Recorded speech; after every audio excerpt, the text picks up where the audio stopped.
degrees 17 knots from my 27 cleared land. අද වෙනකන් ඔය එයාලයින් එකේ එක පැසෙන්ජර් කෙනෙක්ගේ මූණටවත් ස්ටිකින් ප්ලාස්ටර් කෑල්ලක් දාලා නැහැ. ඒ කියන්නේ මොනම විදිහකවත් අනතුරක් වෙලා නැහැ.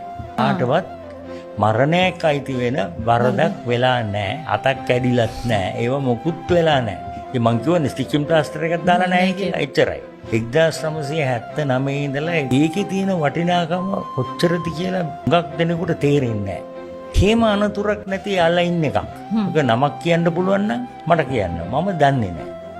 ගුවන් සමාගම් වල සෑහෙන්න අනතුරු වුණා. විල මිනිස්සු නැති වුණා. ඉතින් අපේ ලොකු ආඩම්බරයක් තියෙන්න ඕන දැන් උනත් මේකට අපි වටිනාකමක් දෙන්න බෑ. වැරද්දක් වෙලා නැහැනේ. මොන විදිහකින් හරි මේක ඒ අතින් හොඳ යාලයින් එකක්.